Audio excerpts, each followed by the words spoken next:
नमस्कार दोस्तों, माँ भगवती की ये कहानी बहुत दिल को छू लेने वाली है। जरा गौर से मेरी कहानी को सुनिएगा। वाराणसी में एक साधक थे सुदर्शन जी। वो माता दुर्गा के, माता भगवती के परम भक्त थे। ब्रह्म मुहूर्त का समय था। वो गंगा जी में कमर तक जल में खड़े हुए थे और वहां जाप कर रहे थे। उधर से एक बाहुबली आया। वो बहुत सारे लोगों के साथ था और उसने सुदर्शन महाराज से पूछा कि गंगा जी के तल में क्या है। महाराज ने आव देखा न था और कह दिया खरगोश है और क्या है। बाहुबली महाराज की इस बात पर नाराज हो गए। उन्होंने कहा महाराज, मैं जाल डालता हूं, अगर इसमें खरगोश निकला तो ठीक है, अगर खरगोश नहीं निकला तो देख लेना मैं आपका क्या हाल करूंगा। उस बाहुबली के साथ पीछे जो लोग खड़े थे वो इशारे इशारे से कह रहे थे कि इससे माफी मांग लो, लेकिन सुदर्शन जी झुकने वाले नहीं थे।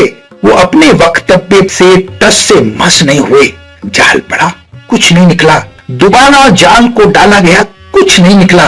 अब क्रोध में उस बाहुबली ने आदेश दिया कि जाल डालो और ये आखिरी बार है। अगर जाल में खरगोश नहीं आया तो इस महाराज का पूरा हाल कर देना। तीसरी बार जब जाल डाला गया तो सच में खरगोश निकल गए। भय से कांपता हुआ बाहुबली सुदर्शन महाराज के चरणों में गिर गया।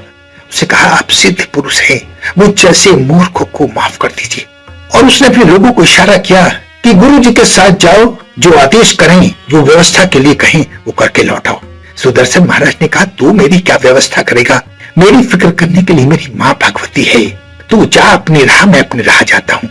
काशी के सरकरी गर्जियों में सुदर्शन अपने घर की तरफ जा रहे थे, तभी एक थप्पड़ लगता है और अचकचाकर खड़े हो जाते हैं।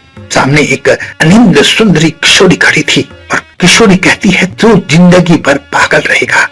वो हंसी और उसे देखकर सुदर्शन जी मंत्र मुग्ध हो गए। थप्पड़ पड़ने के बाद भी उन्हें कुछ नहीं सूझा, कुछ कहने के लिए शब्द नहीं थे। माँ ने कहा देख, चुनार के जंगलों में कटीली झाड़ियों में खरगोश ढूंढते ढूंढते मेरी चुन्नी फट गई, मेरे हाथों से खून निकल आया। सुदर्शन की आंखों में आंसू की धार बह निकली। उसने कहा क्षमा कर दो माँ, अपने एक मूर्ख नालायक उज्जवल पुत्र को क्षमा कर दो। ऐसी भगवती देवी के परम भक्त थे सुदर्शन महाराज, जो उनकी एक बात पूरी करने के लिए न जाने कितने कष्टों से उनकी इज्जत को बचा पाई थी। भगवान यही करते हैं। आप भगवान से सच्चे विश्वास से जुड़कर तो देखिए, वो कितने कष्ट सहकर भी आपको दुखों से बचा लेंगे।